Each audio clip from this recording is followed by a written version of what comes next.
This week on Jerusalem Dateline, Israel celebrates 70 years as a modern Jewish state. We take a look back at the Declaration of Independence and how it's fulfilled prophecy since then.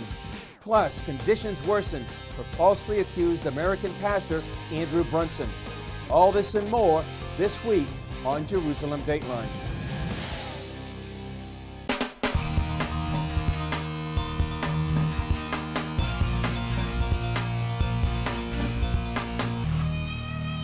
Hello and welcome to this edition of Jerusalem Dateline. I'm Chris Mitchell.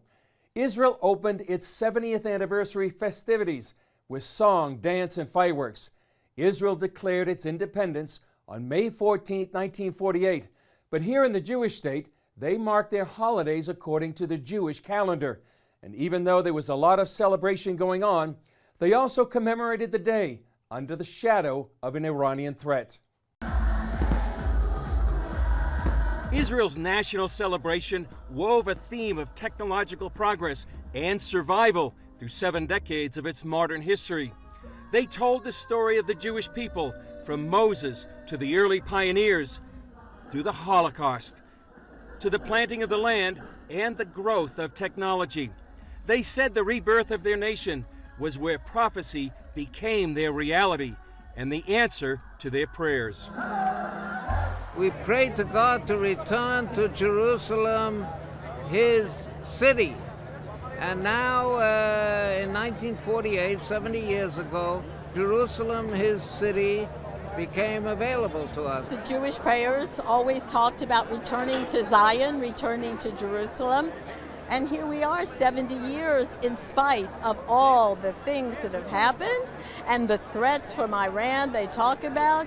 There's still the technology and the things going on that really does seem quite miraculous.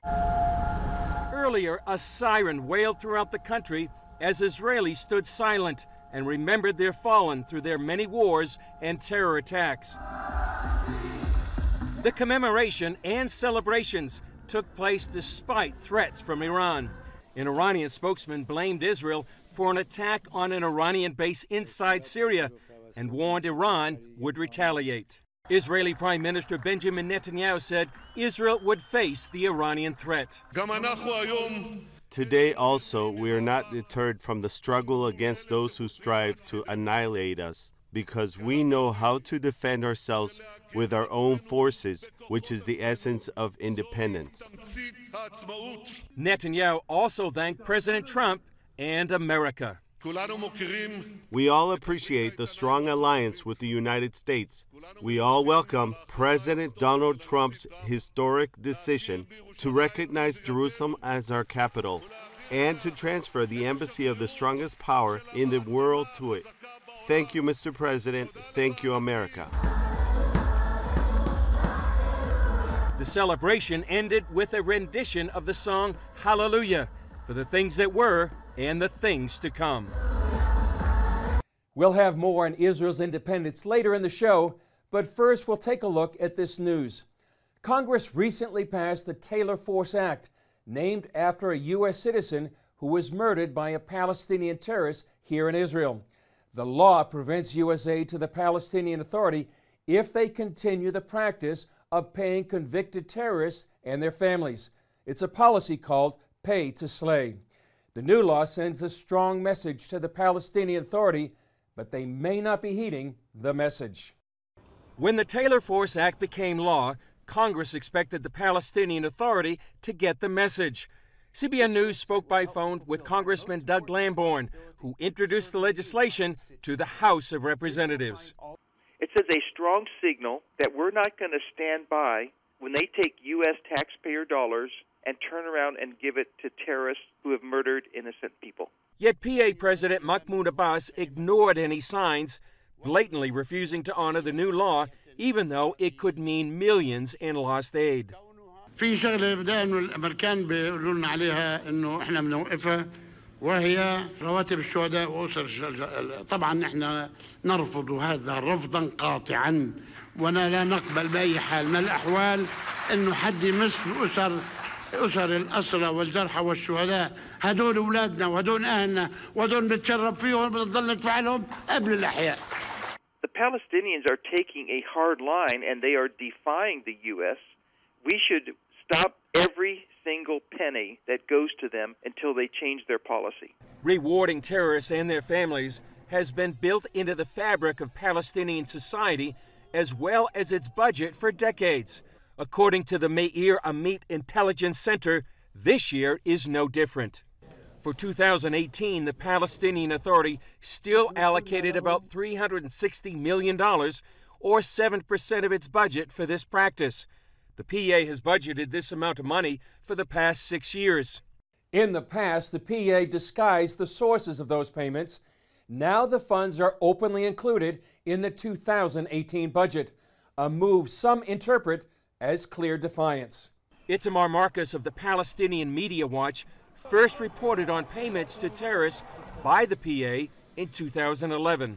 The great tragedy of, I would say, the last 20 years is that the Palestinian Authority acted like a terror organization. They sent terrorists to kill Israelis. They rewarded them. Lamborn hopes other nations will follow the U.S. lead. We would strongly hope that other countries would follow our lead, just as we hope they follow our lead in other areas like moving the embassy from Tel Aviv to Jerusalem. If the international community united says to the Palestinians, if you act like a terrorist, you're not going to get our money, you'll be treated like a terrorist, I think that could have a very good long-term effect on changing the way the Palestinian Authority behaves. After a hearing that lasted 12 hours, American pastor Andrew Brunson is back inside a Turkish prison cell. Using bogus charges, secret witnesses, and a legal system that does the bidding of the president, Turkey has severely stacked the deck against Brunson. However, the U.S. Congress is ready to punch back. Jennifer Wishon tells us what's next. Until his next hearing on May 7th, Pastor Andrew Brunson is condemned once again to the notorious prison where he began his 18-month detention, the place where he lost 50 pounds. He can never leave his cell, ever. Not to eat, not to go to the restroom, not to get some fresh air. Christina Arriaga is one of just a few people who've seen Brunson. Despite severe overcrowding, he's isolated as the only Christian and speaks limited Turkish. They're doing their prayers all the time so he doesn't sleep. He's anxious, he's nervous. Now his Turkish attorney, who could be jailed himself, is facing a near impossible task. They fabricate evidence. They have these secret witnesses that fabricate testimony, and it really puts you in a poor position to provide any kind of defense. Pastor Brunson has no opportunity of a free and fair trial in Turkey. He is already smeared and condemned in Turkey's pro-government media. He has no attorney-client privilege. Aykan Erdemir is a former member of Turkey's parliament. He says what's happening to Brunson reads like a science fiction novel. At his trial Monday, Brunson spent hours defending himself against the most ludicrous charges. A text message to him by a colleague of his who tells him, "I'm sorry, I have diarrhea. I won't be able to make it to church." Any self-respecting, I think, court would have refused to entertain such accusations. Brunson's defenders say his detention has nothing to do with the bogus charges against him. They contend he's a pawn for Turkish President Erdogan, who's holding him hostage to pressure the U.S. into extraditing several Turkish nationals and to settle his own paranoia following a failed coup attempt 2 years ago. At the center of his paranoia is his fixation with the West and what he sees as the Judeo-Christian civilization. So this is part of his crusade against the West. Now that Turkey's court has had a chance to do the right thing, bipartisan members of Congress are pursuing sanctions against Turkish officials who participate in the detainment of innocent American citizens. Since actions against Pastor Brunson and other Americans, they say, qualify as hostage-taking. Under Turkish law, Brunson could languish in prison for 7 years before courts take any action. If convicted, the 50-year-old father of 3 faces a sentence of 35 years. Jennifer Wishon, CBN News. A look back at Israel's Declaration of Independence through the eyes of one handmaiden of history who was there.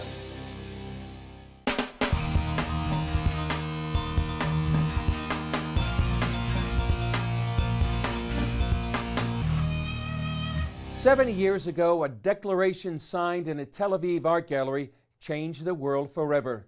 Against overwhelming odds, this fledgling state of Israel not only survived, but grew beyond expectation.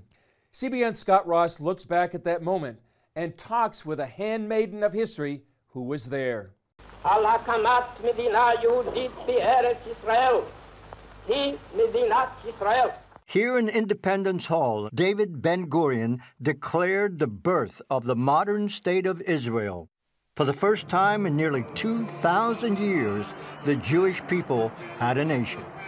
He chose the words, we hereby declare the establishment, it says here, of a Jewish state in the land of Israel to be known as the State of Israel. This was the birth of a Jewish state, as for all Jews.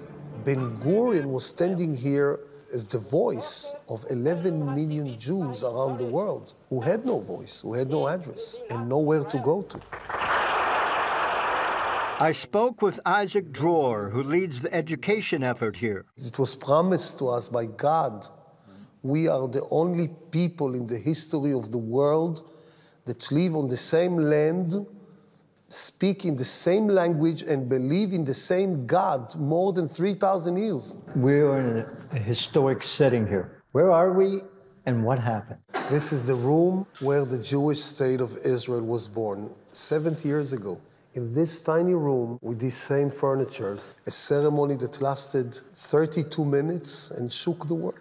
As British rulers left Israel that day, 5 Arab armies invaded. So it's like when you mix the happiest day for the Jewish people, one of the greatest moments for our nation in modern times, with one of the most dangerous and sad days when Israel was that close to a complete annihilation.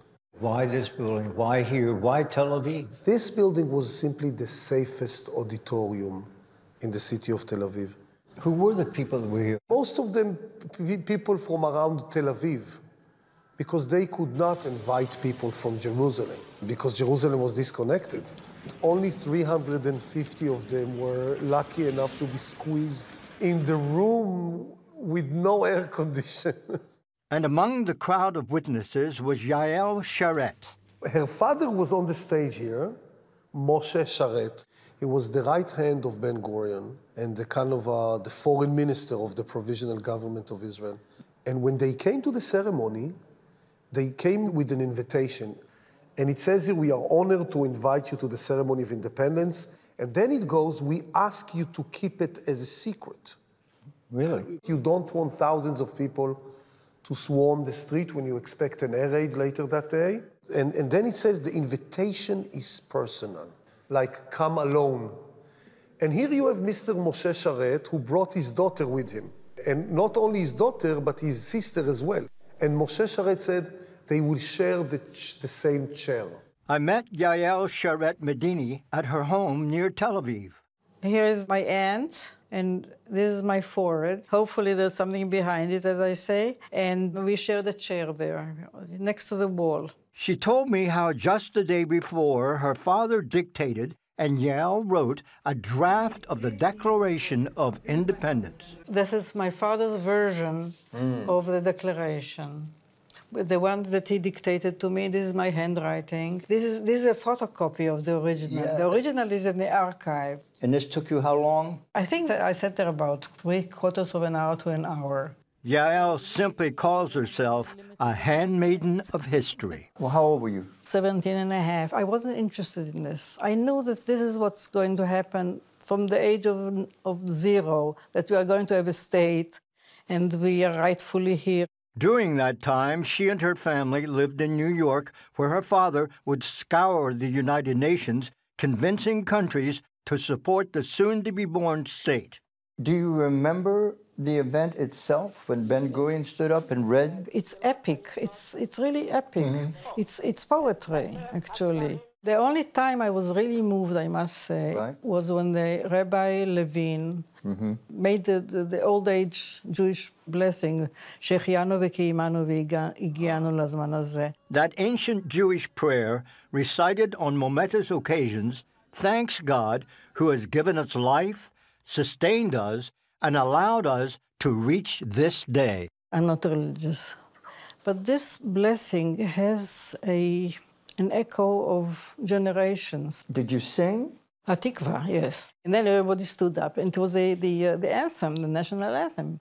The very next day, which was the Sabbath, President Harry Truman became the first world leader to recognize Israel. The Pentagon and the State Department truly believed that Ben-Gurion, the leader of Israel, is leading the world into a new catastrophe. One person, however, thought differently. His name was Harry Truman. He understood something that most of his top advisors and ministers failed to see. This is truly a prophecy being realized. 70 years later, it's clear that Truman was right. We are faster, better, prettier than ever today. The economy of Israel is doing wonderfully well. They call a startup nation. And now we see Israel standing, and thanks God, together with the Americans, in the spirit of those countries who are leading. Suddenly people understand why we are here. Scott Ross for CBN in Tel Aviv. Coming up, 70 years on how Israel is fulfilling prophecy and being a light to the nations.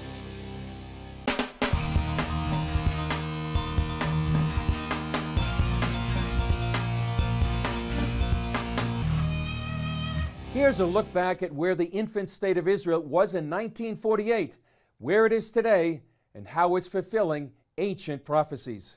על הקמת מדינה יהודית בארץ ישראל, היא מדינת ישראל. In the spring of 1948, Israel took its place among the nations when David Ben-Gurion announced the establishment of the Jewish state. What was the situation in May 1948 when we were 600,000 people here, about half the size of a mid-sized American city, with basically handguns fighting 6 Arab armies that came within 25 miles of Tel Aviv, by the way. It's hard to imagine today. That surrounded Jerusalem, not far from where we're sitting. No economy, no allies, a population that was still languishing in displaced person camp in Europe after the Holocaust. I mean, think about that. 70 years later, Israel not only survived, but thrived.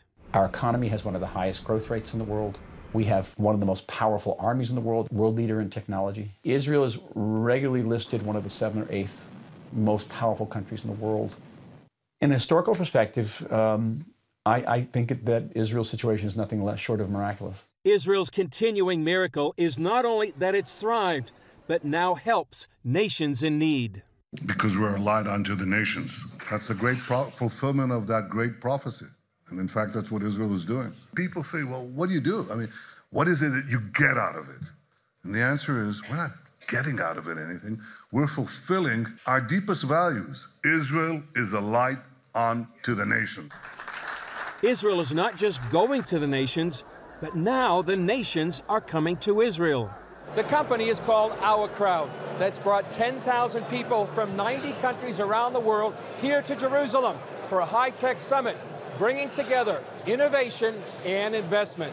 Turns out that Israel is really the second most important source of innovation and innovative companies in the world outside of the United States and Silicon Valley. We're called the startup nation.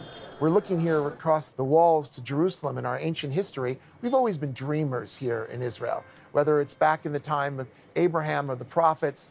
There's always been incredible good news to come from this country. And today the good news is about innovation and technology. And 70 years on, Israel is protecting the birthplace of the good news and more. Shahar Shiloh serves as a consultant for the Tower of David Museum in Jerusalem. He says Israel, since its founding, has preserved the historical and biblical sites, dug into its ancient past, and opened its door to people of all faiths. Tourism is much more than just making money. Tourism is making friends. Tourism is making advocacy. Tourism is making your partnership around the world a lot safer. Our, mutual basis grows stronger with every tourist being in Israel, living back home, and talking about Israel wherever he lives. This is something that we cannot achieve without tourism. Shiloh says a visit to Israel for Christians should be a personal mission. We're always saying, before coming to Israel, you read the Bible, you see it in black and white. Once visited Israel, in every chapter, every story, every time you read about Paul, Peter, or Jesus, or St. Mary, it's all vivid and vibe. And everything becomes in full color, full HD, 4K. Something happens in your soul and you're never, well, we say you'll never be the same again. This is my message to our brothers and sisters from the Christian world. Visiting Israel is a part of your soul and your heritage, not mine only. Up next, how the dry bones of Ezekiel became a popular cartoon in Israel and around the world.